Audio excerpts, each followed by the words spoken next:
asalaamaaleykum mbokk internet yu seen football TV nuyu naa leen bu baax jeex leen di am mbégte saa su ne defal leen vidéo ñu bëri dinaa leen dédicace après parce que sans dama def benn vidéo de 20 minutes mën a gars yi wax leen ma yéen ñi yéen ba 19 minutes ma dédicace leen seen dédicace dina ñëw xaar leen ko bu baax a baax yéen aussi tamit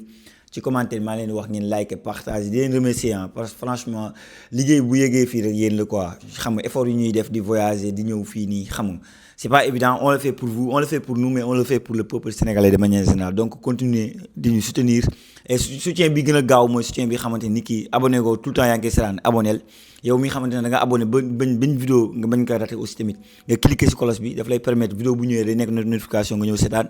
ba ñu fàttee commentaire nga commenté bind drapeau Sénégal rek neex na Sénégal rek sax neex na donc commentaire bu leen ko xeeb day gën a jox visibilité bi les vidéos tey on va parler nag du match final ñun ak Maroc man moom du ma leen nëbb bu ma waxee li ne sama xol marocain yi dama naan ñaan yee nangu bi ma fi ñëwee premier jour ba tey laa la wax incha allah Sénégal Maroc final ba mois d'avril bi ñëwoon naa fi CAN U17 chauffeur mbedd boutiquier foo dugg laa la wax benn wax la ñuy wax incha allah ñoom ñooy wax loolu de marocain yi Sénégal Maroc final dañuy dem man mii sax dama def adapté aussi wax jot na Sénégal waaw Maroc final ñëpp dañu ko wax mu jëg ñaan bi moo nangu finalement ba pare marocain ak sénégalais yi marocain yi dañ leen bëgg trop yàlla xam na ne dem match Tanger bi mu fees du sénégalais yi marocain ñoo doon siffler ñoo bëgg Sénégal tey jii moo tax ma bëggoon bu fekkoon Nigéria daf leen toogloo non seulement stade bi ñun duñ ñëwee marocain yi jàppale ñu day mel ni à domicile la ñuy joué marocain yi dañ ñuy supporter bu baax marocain yi ñooy bëgg seen bopp moo tax dañ ne final moom ñoom Sénégal rek lañ bëgg a dee d'ailleurs ñu du question dañoo bëgg a dee ñu dañ ñu xeeb de dañoo bëgg dañu parce que dañu bëgg nag mais réew boo dem nag am na ñu baax am na ñu bon di nga fi dee ay délinquants mais ay petit man li baax li laay kii bu ma demoon Sénégal li may rencontré lu baax li laay gën a rencontré franchement marocains yi fii franchement ñu ngi ñuy defal lu nice wax dëgg fa yàlla honnêtement parlant mais footballistiquement parlant bu mu duggoon si sportivement parlant par rapport ak Afrique CAF ni muy doxalee j'aurais aimé un match Nigéria donc Maroc mais Maroc aussi faut dire la vérité mérite sa victoire hier vu que la performance bi ñu doon xaar si Lookman si Osimhen j'ai pas compris et aussi leur tir bi ñu ko tiré c'est tellement mal tiré on comprend pas tir yu xamante ne man léegi mosuma ko gis quoi franchement. léegi Maroc ñoom la ñu war a am final dimanche prochain après njool bi dina ñëw fi toog wax si xalaatam man dinaa leen wax sama xalaat match boobu ni ma ko gisee est-ce que ragal naa est-ce que tiit naa est-ce que am naa pressentiment et tout en tant que ku xamante ne voilà maa ngi bon yàgg si réseau yi un peu. awma pressentiment bu négatif je trouve que dama wóolu tellement l'équipe nationale du Sénégal que ragaluma maintenant souvent dañ lay wax ne naar yi lu ñu organiser nañ koy gagner je pense que ancienne équipe nationale du Sénégal yu mu yàggee ak bi du benn je me rappelle de 2004 xam nga bokk na si Coupe d'Afrique yi ma gën a ràññee parce que xam nga dama daan topp El Hadj Diouf ñu andi Lamine Sakho et tout ñoom it Dos Santos yéen a ngi fàttali ko ancien joueur sociaux bi nekk brésilien bu ñu nationalisé tunisien ñu rey ñu bokk na si Coupe d'Afrique yi ma gën a métti parce que pour man après 2002 Coupe d'Afrique boobu dañoo waroon a jël ko ngën di équipe lañu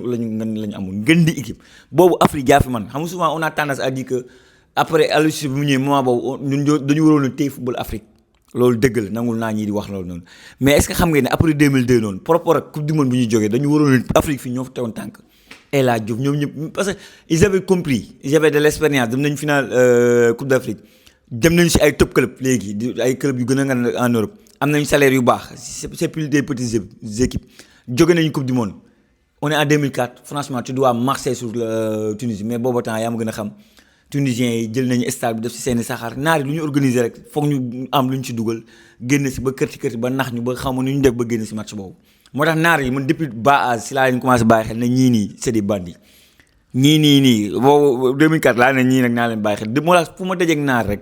moo xam Tunisie la moo xam Algérie la moo xam Égypte la tout le temps man bañ a dajeeg ñoom moo ma gën a dajeeg ñoom parce que boo dajeeg ñoom simulation yi dina bëri loolu lu ñuy wax la simulation yi day bëri trop leneen lu xamante ne day bëri lu xamante ne mën nañ ko wax mooy que dañuy topp arbitre bi di wax rek loolu yëpp c'est des choses yu xamante ne dafa am naar yi faut toujours faire attention njool mi ñëw nga de ah njool daa moom il est déjà prêt pour le match déjà dama koy bàyyi mu nuyoo mu wax ma première impression déjà ba mu gisee ne Sénégal Maroc lay dajal ñu waxtaan ñun ñaar. bon Mohamed maa lay nuyu di nuyu sa internautes yi waa Sen Football TV maa la dégg ngay wax rek bon tout d'abord dañuy féliciter sénégalais yëpp di leen féliciter ci ndam li parce que de près ou de loin Mohamed sénégalais fu mu nekk rek yaakaar naa war nañ ko féliciter parce que sénégalais mën nga ko waxal lépp ba mu des ñàkk bëgg réewam mën nga ko waxal lépp ba mu des équipe nationale du jeu mu ñàkk nga ne ci ginnaawam sénégalais yi ne ci Sénégal ñi ne ci Maroc fii ñi ne ci diaspora bi fu waaye mënti nekk xam naa ni démb nekk nga ci ginnaaw équipe bi support ko dooleel ko ñaanal ko mu am ndam. di leen féliciter kon gars yi bu baax a baax di wax ni on est à 90 minutes. on est à un match de réécrire l'histoire parce que bindoon nañ ko gars yi di wax. mën nañ ko bindaat benn match moo des 90 minutes moo si des ça va être difficile ça va être très compliqué parce que ça sera face au pays organisateur. mu nekk adversaire boo xam ne mosuñu tasante ak moom l'une de la meilleure nation africaine. xam nga seule équipe africaine boo nga xam ne moo nekk demi-finaliste mais impossible n'est pas sénégalais wax naa leen ko sànq ñun buñ booloo doon benn di xàccandoo di dóorandoo lépp luñ sonk dañ koy daan. luñ bëgg suñ borom dañ ñu koy defal. te gis ngeen depuis début compétition bi. sénégalais yi Mohamed sum nànk àndandoo booloo doon benn en tout cas bu kenn fëgg dënnam. bu kenn ni moom la. buñ àndandoo doon benn xam ne notre dénominateur commun c'est le Sénégal. billaay wallaay taala suñ borom mën nañu suturaal ci contre Maroc. te man gëm naa ko faudra nag élever le niveau parce que Maroc nekkul benn petit poussé wala benn équipe bu ndaw. c'est le très haut niveau on parle de la première nation africaine de football. Voilà, mais impossible n'est pas sénégalais ak suñu joueurs yi ñu yor xam naa ni si nous élevons notre niveau de jeu yàlla mën na suturaal ci match boobu di wax ni yàlla bu yaakaar tas mais félicité waat nañ leen yéen ñëpp bu baax a baax de près ou de loin. c'est important li mu di mooy féliciter sénégalais man démb sax fa laa dooree ma ne sénégalais fépp fu mu mën a nekk xam naa ne ñaan na tàllal na ay loxam borom bi mu ñaan boobu duñu leen ko xeebal dañ leen wax sax ngeen yokk ko pour si match bi la parce que ce sera un match difficile comme ni ma ko waxee Maroc bi mu dégg Cameroun dañu wax Maroc am na candidat Cameroun mën na ko éliminer par rapport ak li ñu jotoo ma ne seen milieu terrain boobu noonu excellent milieu terrain bi nekk Brighton loolu Balela ñun ñoo attendé mu def ngandi match et tout mu nekk un match compliqué match bi itam ñu ne non Nigéria Lookman encore une fois gis ngeen ni mu demee donc un match bu xam ne duñ koy négliger maintenant yow sama première question day ñëw le fait que équipe bi di jouer dëkkam maanaam Maroc dëkkam la nekk seeni supporters bëri fa loolu coup de pression la pour ñun loolu mën na nekk benn handicap pour ñun wala mën na motiver suñu joueurs yi te suñu joueurs yi war nañoo xam genre atmosphère yooyu noonu loolu mën a wax ci pression bi dëkku jàmbur nga nekk nga war a jouer une finale. Non, ça va pas être facile parce que public moom wax naa ko ni à chaque fois la force numéro 1 d'une équipe nationale surtout c'est son public. Le fait que ce public nekk sa ginnaaw ñaax la dooleel la rek daf lay avantage mais jàpp naa ni côté pression moom bu dee am côté marocain yi lay amee parce que boo xoolee ñun ñoo leen mujjee jël saak Maroc yaakaar naa waxuma la jël coupe rek mais bi mujjee finalu CAN rek si je ne me trompe pas ëpp na 20 ans Sénégal 2021 la ko mujjee jël te boo xoolee suñu joueurs yi ñu mel ne ay Sadio Mané ñi ngi seen 6e CAN ñi 5e CAN 4e CAN kon yaakaar naa ci côté expérience et tout voilà il y aura pas de pression côté sénégalais quoi au contraire côté marocain lay am bu fekkee daal loo nga xam ne day am ba des moom mooy peut-être public bi mën nañu xaw a kii et tout mais suñu joueurs yi yàgg nañu jouer ci ay grands stades des grands publics en Ligue des xam nga boo xoolee ñu mel ay Sadio Mané Idrissa Gueye Kalidou Koulibaly Edouard Mendy qui ont fait des soirées de Ligue des Champions joué dans les plus grands stades les plus bouillants les plus électriques barki de mondial ñu ñëw jouer contre au stade des Martyrs voilà stade des Martyrs bu RD Congo ko jouer voilà pelouse bi baaxul nga xal supporters yi ils étaient violents ils étaient tout pour la victoire ca marocains yi mën nañ pousser seen public mën nañ def lépp mais jàpp naa ne ci côté sportivité lañ koy teg espérons que relation Sénégal Maroc ni mu naayise duñ egg ak ñun fi nga xam ne foofu la Égypte egg na mooy duñu teg ay laser ak yooyu yaakaar naa duñu yegg foofu voilà parce que ku nekk instant yi nii boo amee sa kër papa nga yóbbu soutenir nañ ñu xam nga ñu leen di féliciter ci loolu ci hospitalité bi ci accueil bi franchement depuis le début de la compétition Mohamed force est de reconnaître que doon nañ bu seen équipe jouéwul bu Sénégal di jouer tu te dis que ni marocains yi sax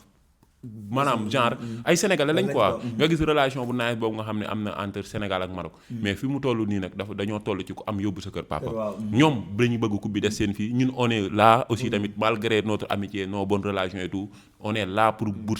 prendre notre deuxième étoile mais on est là pour prendre la coupe et le ramener au Sénégal ça va être difficile ça va être très compliqué ça va être un match de très très très haut niveau mais bu loolu yëpp jeexee à la fin de la journée match de football lay nekk ça va se jouer sur un rectangle vert 11 joueurs contre 11 joueurs que le meilleur gagne yàlla nañu yàlla may ndam man noonu laa gisee quoi. loolu nga gisee léegi nag dañu ñëw nag un peu bi passe daa am benn wax boo ma wax moom mujj ko gis ci match bi passe bi wax na ma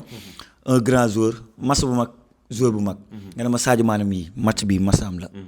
Sadio Mané ñëw wane loolu noonu loolu njool mi moom ma ko wax ne ma match bii di ñëw Sadio Mané ngeen gis te Sadio Mané mooy homme du match et c'est tellement mérité mu ne ñoom nag si match boo xamante ne ay grands joueurs ñoo fay daje Brahim Diaz Real Hakimi Paris Saint-Germain ay joueurs de haut niveau ay joueurs yu xamante ne voilà et Sénégal élevé le niveau bu xamante ne démb dañoo éclipser carrément l'Égypte ba Égypte li mu bëggoon mettre en place mettre ko en place ban genre Sénégal ngay xaar sur ce match là ban genre Sénégal un Sénégal bi nga gis parce que man dama gis ne Sénégal match bi presque moo téye possession bi mais bii est-ce que doo gis un Sénégal boo xam ne dañ koy xañ possession bi mu toog di xaar di jéem a jouer en contre ban Sénégal ngay xaar yow. non Sénégal bu ambitieux. en tout cas Mohamed le même match contre l'Égypte laay wax hier. le même match contre Égypte ñu dóor Maroc. mais est-ce que Maroc dina jouer ko. le même match contre Égypte ñu dóor. mais Maroc du jouer noonu nag. non xam toog di xaar tamit. merci c'est ce qui va faciliter la tâche. parce que Sénégal dafa bëgg adversaire boo xam ne day proposer de rek accepter. parce que ce joueur yi nga yor ñoom Sadio Mané ñoom Ismaïla Sarr ñoom Ibrahima Mbaye ñoom Iliman Ndiaye ce sont des joueurs d'espace. ba ci Nicolas Jackson. da ngay génn ñu football maanaam Maroc na accepter jeu bi mu génn ñu football que le meilleur gagne. les espaces seront ouverts gis nga ay joueurs yu mel ne Hakimi ay Mazraoui ce sont des joueurs de classe mondiale. ay latéraux lañ mais dañuy monter xam nga tax bokku ñoo latéraux yoo xam ne duñ passer ligne médiane dañuy taxaw ñoom non seulement ils sont défensifs mais dañuy participer ci li nga xam ne moom mooy tâche offensive bi ca Maroc mënul nekk première nation africaine. comprendre nga. di jouer dëkkam bëgg a jël li nga xam ne mooy trophée bi taxaw di xaar Sénégal man gëw ma ni dina xaar Maroc bu taxawee xaar Sénégal lu may bett lay dégg. ca Sénégal équipe génn jouer ak équipe buy génn du jouer équipe boo xam ne accepté na ay jeu voilà nga yor yenn joueur de qualité yi nga yor yenn talent yi si ci la football di gën a yombe ci la football bi di gën a am ouverture que équipe boo nga xam ne day procéder en bloc parce que ñun boo xoolee suñu problème à chaque fois fi ñu koy gën a noter rek mu ngi nekk ci équipe boo xam ne day def bloc di procéder en contre taxaw xaar ñu parce que gis nga ko démb frappe lointaine rek leen mënoon débloquer situation bi exploit individuel wala balle arrêtée heureusement gis nga ko la légende Sadio Mané a pris ses responsabilités et il a débloqué li nga xam ne moom mooy la situation face aux Marocains nag Marocains yi gëm naa ne dinañ génn jouer te boobaa jeu bi dina ubbee gis nga ñoom Iliman Ndiaye lu ñuy def fi nga xam ne moom mooy Angleterre ñoom Sadio Mané di ko def ko Liverpool def ko fi nga xam ne mooy Arabie Saoudite Nicolas Jackson kenn du la ko Ismaïla Sarr gis nga ko joueur d'espace la Ibrahima Mbaye aussi tamit mooy loolu moo tax gëm naa ne Maroc ñun ak Maroc Mohamed jàpp naa ni sax moom mooy gën a yomb ñun ak Égypte quoi. gën a yomb moom moo xaw a jaaxal. non mooy gën a yomb. gën a yomb dina ma jaaxal parce que yow léegi sànq da nga ne bu ñu joué le même match. man dañuy gagné Maroc. man dama gis ne le même match. est-ce que duñu si élever le niveau. Voilà. Parce que ma gis un Sénégalais boo xam ne match chaque match dama gis ne Sénégal mooy gën a élever niveau di gën a élever niveau. te démb dañuy waxtaan nga ne ma baax na de. des na tuuti. non dafa def. lu tuuti loolu des nga yaakaar du élever niveau pour gagner Maroc bi. est-ce que lu yoon nii rek doy na kese man dama jàpp li yoon nii doy na mais da nga siy yokk quoi. ok sànq posé nga ma question dama ko fàtte sax. merci beaucoup ci bi nga ma relancer parce que da nga ma wax ni ma nan sax élever niveau bi. contre Maroc. waaw Mohamed match bi ñu joué contre ki nga xam ne mooy Égypte boo xoolee équipe nationale depuis le début de la compétition li ñu koy reproché mooy yéex bi ñu yéex a dugg ci match yi entame de match parfois dañuy nelaw adversaire bi daf ñuy endormir wala bala ñuy dugg suñu match rek adversaire bi dinañu surprendre xam nga wala mu mal mën nañu voilà gis nañ ko ne depuis suñu match contre Mali en quart de finale ba ci démb contre Égypte ñu gis ne suñu équipe bi non seulement teel nañ dugg ci match bi mais on a maîtrisé notre sujet du début à la fin man foofu laay xaar équipe nationale du Sénégal boo gisee ñuy critiquer wala parfois bu ñu gagné aussi tamit ñu mettre les points sur les i wala ñu ne gagné nañ mais c'est limite il y a des choses à améliorer il y a des choses yoo xam ni voilà ça n'a pas marché foofu la ñuy waxee parce que tu peux pas t'appeler le Sénégal tu as des joueurs de classe mondiale qui jouent dans les plus grands clubs européens sa waay nit di la seetaan mënul gis nga def 5 passes mënul la gis nga proposer jeu wala ngay def yenn tâches yenn erreurs yoo nga xam ne sa waay c'est trop terre à terre man je suis trop exigeant man loolu je pardonne pas est-ce que comprendre nga léegi nag yàlla def na voilà équipe bi gis naa ni compétition mi ngi avancé équipe bi mi ngi monter en puissance xam nga ma la wax gis naa ni démb joué nañ ak caractère gis naa ni joué nañ ak détermination gis naa ni joué nañ ak envie parce que surtout loolu moom boo xoolee compétition en général équipe bi koy gën a gagner c'est la équipe la plus ambitieuse l'équipe la plus déterminée l'équipe qui a plus de caractère bon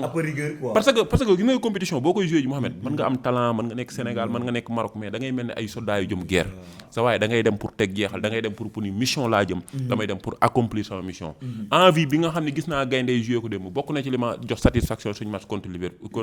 Égypte détermination bi mais surtout caractère bi parce que une équipe doit avoir de la caractère équipe day am caractère mais équipe day maîtriser son sujet maanaam maîtriser da ngay gis démb Sénégalais yi ñu maîtriser sujet bi ñaaxate booy le jeune Sarr aj ligne bi ba ci ligne médiane bi comprendre nga li ma la wax. la bëgg a laaj est-ce que match boobu day mënul nekk match bu élevé trop pour son âge wala par rapport ak li mu woon dem yow jàpp nga ne loolu lu mu mën a defaat la man le jeune Sarr c'est la relève quoi c'est la relève yow gis nga ne c'est la relève. non non macha allah loolu gis nga yàlla li mu def dem ci blessure Koulibaly bi. c'est un mal pour un bien.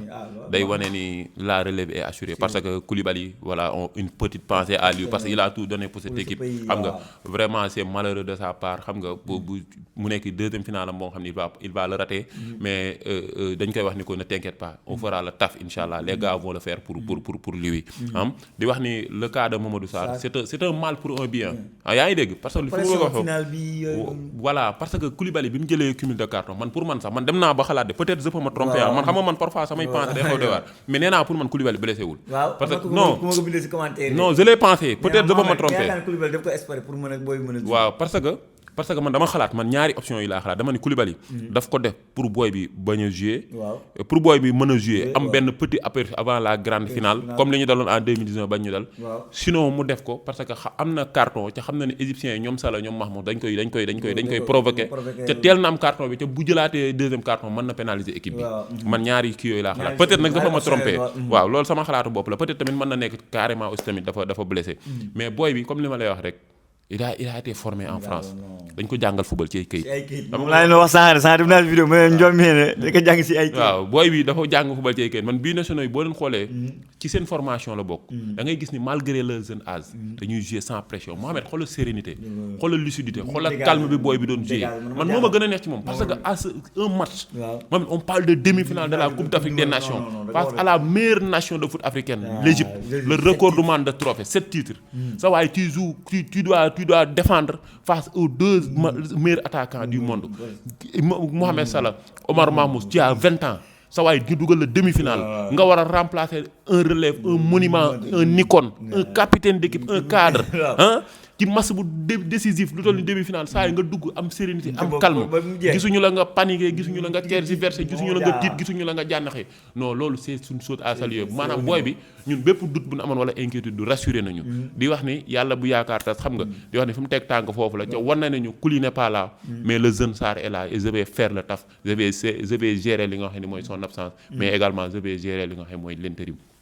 ca football xale il a le niveau ce n'est pas pour rien mu nekk le capitaine Sarrebourg ce n'est pas pour rien Chelsea débloqué quelques millions 25 millions d'euros teg ci table ji parce que tubaab kenn mënu ko nax ci football en tout cas daal suñu xel dal na la relève est assurée parce que ñu ngi doon xalaat notre génération des Sadio Mané Koulibaly xam nga Edouard Mendy waaw Sadio Mané bi mooy dernière kaanam mi ngi noonu tey ji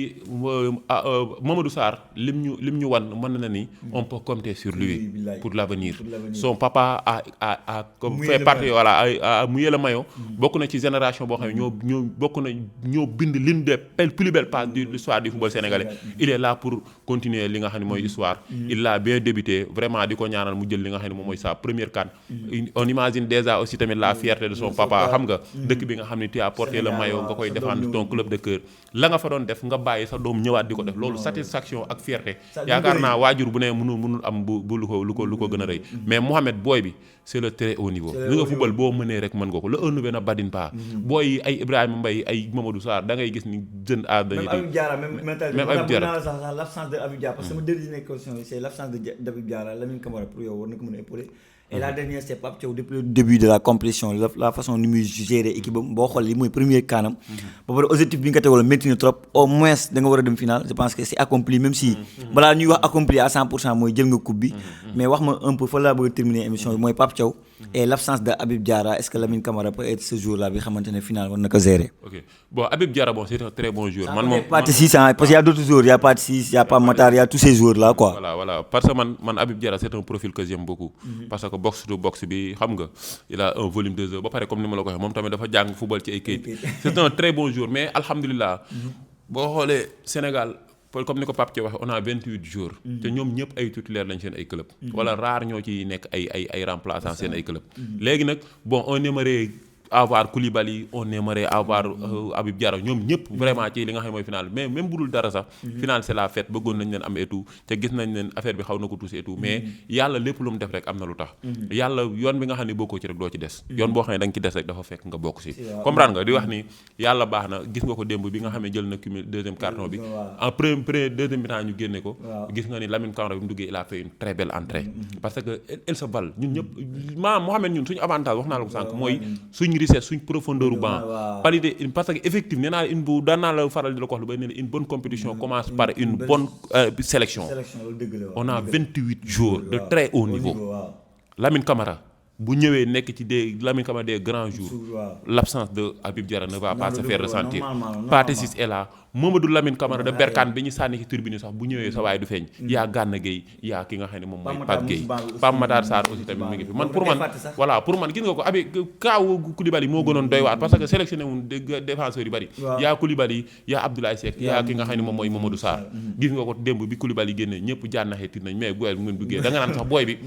li mu def ni sax que Koulibaly nekkoon dina ko def waaw malgré tout le respect qu'on a pour Kalidou Koulibaly il faut qu'on se dise les choses Lamine Camara démb li mu joué noonu tey bu ko continuer saa yi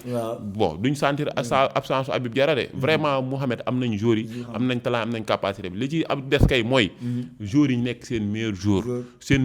ñu nekk seen jour ñu concentré wu élever li nga xam ne mooy niveau de jeu chacun joue sur ses qualités buñ ko defee incha allah rabbi yàlla mën nañu suturaa ca gëm naa ne ay suspension absence ak yooyu du si feeñ quoi pour le cas de Pape Thiaw Pape Thiaw il faut saluer le travail colossal qu'il est en train de faire parce que tamit bu baaxee tamit il faut ñu taxaw ni baax na il faut aussi tamit apprécier li nga xam ne moom mooy l'excellence man je sais le faire parce que bi mu soogu ñëw c'était compliqué ay Pape Thiaw amul niveau yor équipe bi Pape Thiaw naa Chan kese la jël moo wàcce ñaar tali moi en premier bokk naa ci ñu ko doon critiquer parce que on est exigeant suñu équipe bi sa waay bëgguñu ko yor bricoleur bëgguñu ko jox kuy totane mais il nous a tous mis d'accord malgré def na yenn erreur choix xaw na jum ci kii compétition et tout mais tout ne peut pas être parfait c'est un jeune coach c'est sa première CAN c'est normal xam nga parfois mu am ay tâtonnement wala mu am ay incertitude wala mu xam nga mu am ay doute wala mu def jum ci ay choix am mais force est de reconnaître qu'il a fait un travail colossal depuis bi mu jëlee équipe bi ku ne xam na ne am na niveau bu mu ko jëlee mais également am na fu mu ko yóbbu non seulement équipe bi jox na ko identité de jeu il joue bien équipe bi changé de jeu am na ADN il fait les bons classements il fait les bons changements au bon moment moo tax loolu il faut le saluer di wax ni dañ koy ñaanal rek suñ borom dimbali ko mu continuer li nga xam mooy mission bi qualifier loo équipe bi jëlal équipe bi finale voilà dem coupe du monde aussi tamit jëlal ñu coupe du monde c'est pas impossible on est à 90 minutes de réaliser cet exploit yàlla mën na ko yàlla def en tout cas daal wan nañu ñu ni voilà on peut compter sur lui wan nañu tamit voilà que ni mën na quoi parce que Pape Thiaw tamit Mohamed du cuune ñun kenn mënuñu nax ci football boo xoolee li muy classé nga xool li muy sélectionné souvent dañ naan day topp sénégalais mais lu logique yoon football lay def non logique gars yi xam nañ ko gis nga démb le soir Lamine Camara fi ñu toog mën a grës ñu seetaan man ko non moom noo gisee premier mi-temps man ko nice ñu on joue bien il faut qu'on soit patient mais tey jii boo xoolee Jackson ak Habib Diarra rek ñoo xaw a des néew ma sax match yu bon la ñu def mais par rapport aux autres ñoom ñoo xaw a moyen mais gis nga changement boobu ni ma ko repéré nga xam ni repéré na ko parce que sénégalais yi mënuñu wax loolu instant boobu na match bi daw Pape Thiaw mënul connecté wu mënul gis loolu lecture la boo xam ne defal na ko boppam mu gis ne Habib Diarra bii moo nekk le seul joueur bu xaw a moyen mu rocc ko dugal Lamine Camara mu ko dugalee gis nga jeu bi fluide na jeu bi am gën na intense jeu bi gën na rapide nga xam ne lii moo manqué woon on a marché sur l'adversaire même la fay mu dugal Mamadou Sarr bu ko neexoon na xam dugal Abdoulaye Seck vécu bi expérience bi esprit de groupe bi yooyu mais gis na ne au bon moment Mamadou Sarr moo war a jouer il l'a mis xool Ibrahima Mbaye nekkoon suñu jokkee de à chaque fois moo doon ñëw mais dem da ko xool xam ne lii c'est pas le match du boy du masam mu indi ki nga xam ne mooy Ismaïla Sarr c'est ça la richesse d'une équipe maanaam coach doit prendre ses responsabilités un coach doit avoir une lecture des jeux mais un coach doit savoir faire des choix forts prendre ses responsabilités quand il le faut man foofu laa ko doon xaar est-ce que dina jël ay responsabilités face à grandes nations face à des grands matchs des matchs très décisifs face à des adversaires redoutables est-ce qu'il va faire des choix forts est-ce qu'il va prendre ses responsabilités te on l'a vu le faire kon franchement mënuñu ko laaj leneen lu dul voilà gaaj kiyal ko sant ko gërëm ko di ko wax ni ko fi mu teg tànkam xoolu pare ñu ngi sa ginnaaw aussi vraiment jàmbaar la quoi vraiment man moom dalal na sama xel quoi donc gars yi li moo nekkoon match bi xam naa nañ si dugg dans les détails tactiquement yeneen ak yeneen xam dugg les clés du match dugg si yu bëri nañ ko waxtaanee incha allah prochainement di remercier Ndiol mi parce que souvent yeneen ma koy laaj tout le temps si commentaire yi Ndiol mi na ñëw moo tax souvent aussi ma leen wax ne Ndiol mi voilà par exemple dinaa defaat club di ngeen ko gis dinaa en général naa teg li ngeen te boo toppee Ndiol mi facilement nga koy gis quoi moo ngi def foofu ay débrief match clé du match lii probable ñu koy wax compo probable tout lépp mu ngi siy wax lu mu dee journée bi dina def 3 vidéos moom saa am na dynamisme boobu sur YouTube quoi tout le temps dina def 3 vidéos donc man ngeen dem foofu ngeen koy suivre bu baax a baax ma sant ko gërëm ko bu baax a baax wax ko la lay tàggoo. waaw Mohamed di la santaat rek di la gërëm yow moom di wax ni ça fait toujours un plaisir de partager avec toi parce que yow ndaanaan nga quoi yow moom fii képp ku fi ñëw rek moom voilà daf la war a respecter parce que fi lañ la fekk nga def ci liggéey bu am solo gis nañ li nga def ci biir nationaux yi gis nañ fi la équipe nationale toll gis nañ sacrifice effort yi ñu ci def sa internaute sa communauté bi ñoom ñoo ñu ko gën a xam di wax ni comme ni ñu ko waxee woon rek lépp loo nga xam ni voilà baax na suñ borom la lu fi matadi rek suñ ñàkk a mat la parce que ay nit la ñun moom suñ xalaat rek la ñuy wax te li ñuy wax lépp gars yi comprendre que ni voilà liñ ci jublu rek mooy bëgg mu baax yàlla na yàlla doon def mu tombanteek mu doon lu nga xam ne lu baax la Mouhamed nag jàmbaar la gën leen ko follow gën leen ko dooleel gën leen ko jàppale man moom heure bu ma soxlaa rek suis là wax naa ko ni ko Mohamed yow bu ñu defu vidéo ci yow la des man heure boo ne ma tak njool mi kaa ñu def vidéo rek waaw parce que satisfaction la quoi nga toog di wax ak moom parce que il est bon mënoo ko nax ci football man Mohamed mënu ma ko nax ci football mën naa ne bu fekkee football nit mën na ma ci jaay dara sax mu sax ma moom lay doon wala benn genre Grégoire wala dara jàmbaar la di wax ni ko voilà ca kaw ca kanam rek incha allah yàlla na defal lépp rendez-vous au sommet incha allah. gars yi rendez-vous au sommet loolu la wax j'espère que jotaa bi dina amaat ñu jël coupe bi xam mu nekk que du bonheur démb gis nañu Sénégal ni mu mel lii la Sénégal soxla xam nañ ne coupe bi moom ngeen soxla continuer di ñaan incha allah dinañ ko andi incha allah avec l'aide du bon Dieu gars yi ñu tàggatoo wax leen ba beneen sur Senfootball TV bye bye.